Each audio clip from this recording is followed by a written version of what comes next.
guys, it's Jennifer from Craft Forest. Today I wanted to show you how to make kind of a unique twist on a perpetual calendar. My grandmother had the best collection. She had the linen dish towel ones, she had some tactile ones that were blocks that you could touch and move, and I always remember just really loving being able to kind of turn the date when I was a little kid. And fast forward to this last school year, my daughter had a perpetual calendar in her classroom, and everyone was responsible. They had kind of their set jobs and everybody got a chance to turn the day. And she would come home and be so excited that it was her day to say that it was Thursday. So I thought that was really, really cute. And thought it'd be fun to create a perpetual calendar out of fabric that was soft and kind of fun to touch and fun to play with, that would make a really good teacher gift or perfect for your desk. So that's what we put together. Let me show you what we'll need and how to make it. So here's what you're going to need for the project. So we used charm packs, which are 5x5 pre-cut fabric squares. Really, really handy, super convenient. In this one we're using this gorgeous, I absolutely love these fall colors. It's called Autumn Woods, and it's by the Kate and Birdie Paper Company from Moda. Super, super cute. All of these are coordinated and they make it really fast and easy to put it together. We're using these wood cuts that you can actually get from the craft store, and I just used our favorite wood stain marker and just trimmed the edge here. And I used some Sharpies on mine just to give it some polka dots and decoration, but you can decorate yours any way you want, or you can paint it too, whatever you think works best for your decor or your teachers. We need a glue gun. And then we're also going to use some of these super cute little mini clothespins. I love these guys. I've been trying to incorporate them into a million projects because they're so cute, and I always want to find an excuse to use them.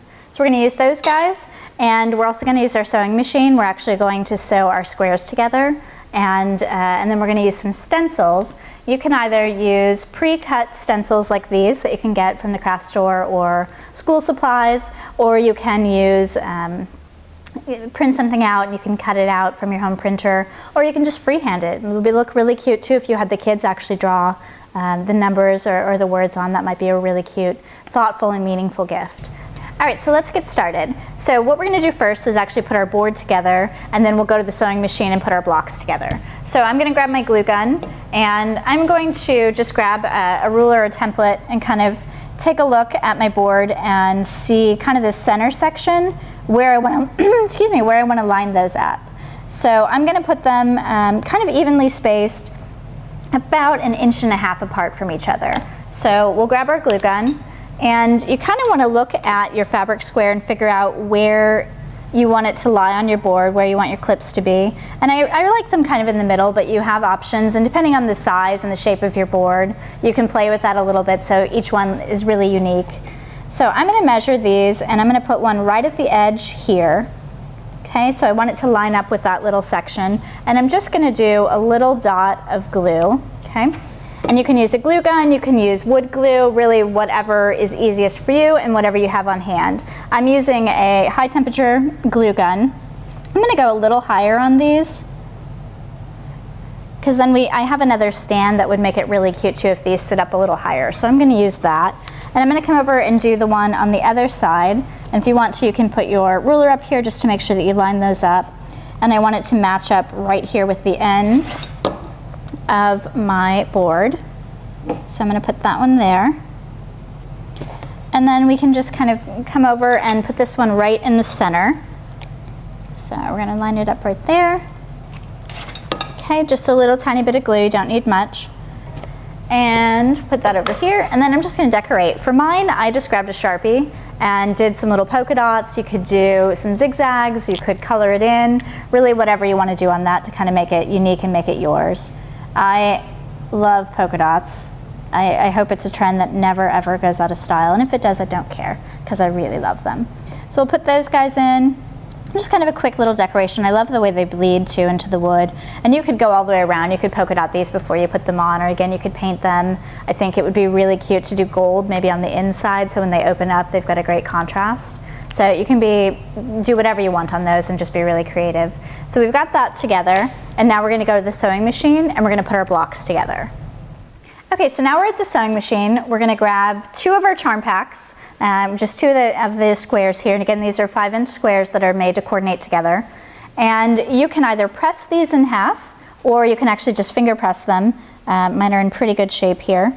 And what's great about working with the charm packs is they already have this really cute little pink decorative edge, so they're not going to fray and they're all ready to go, so we don't have to cut them or anything like that. So I'm going to fold this one in half too and just kind of gently finger press that down. And then I'm going to sandwich them together. So this is my open side here and my open side here. I'm going to put them alternating. And you can pin these if you want, but I'm just going to hold them together. And we're just going to stitch around the rectangle. Super easy. You could use your decorative stitches if you wanted to. It might be kind of fun. We're just going to do a straight stitch, about a 1/4 inch seam allowance here. And if you have where they kind of come across or they kind of move on you a little bit, it's okay. It's actually kind of cute to see a little bit of the color coming through. So we'll just stitch these around and we're just going to, okay, we'll just come around here.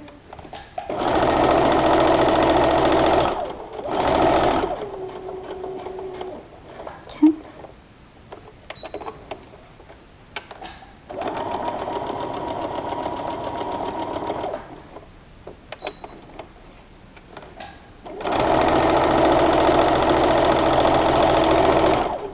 Okay, I'm just going to back stitch on this one to enclose our stitch there. And this is going to be our finished product. We're not going to cut or anything like that, so we want to make sure that we have some good finished edges there. And that's it. So we've got our rectangles cut, and we can trim those guys up.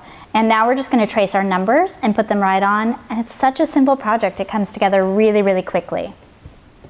Okay, so now we've got our rectangle sewn. You want to make sure that you sew 13 of these in total, so that way you can do reversible for your months and your days. And I did the days in a 2-part section here. So these guys start at 0 and go through 3, and then this one you'll go 0 through 9, and then your months are here. And if you want to make sure, it's kind of fun too, if you want to match up your fabric to the month so that it's seasonal, that would be super cute to do too.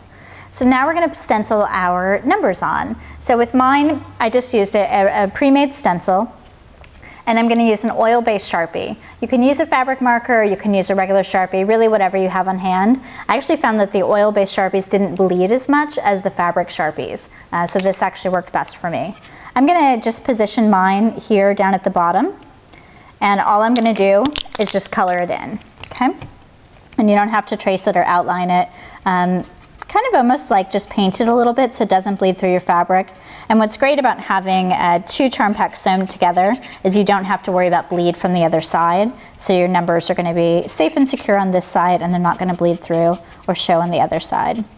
So I'm going to do 2 coats just to make sure that I've got all of my spaces filled in here. Go.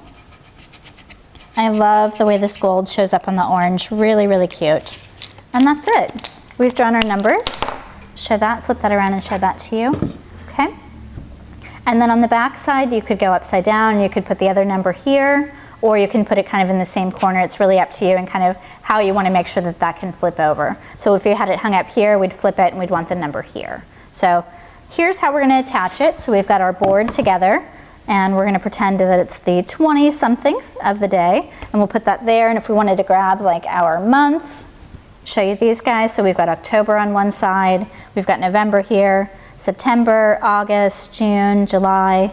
So we'll put July here, and then we can grab another date here, and we'll make it July 25th, and we're set. Okay, so for ours, because they were a double thickness, I wanted it to be really cute and uniform within the little paper, or the little clothespins. We actually put an envelope on the back side. You could write a cute note, you could use a really cute decorative envelope, or even make a little fabric one and put it on the back side so that you can hold your extra months and days there. So I love the way these came out. So fun. They came together really simply, and I can't wait to use mine, and I can't wait to give them as a gift. Really hope you guys enjoyed this tutorial from Craft Forest, and I'll see you back here next week for a brand new video. Thanks guys, bye-bye.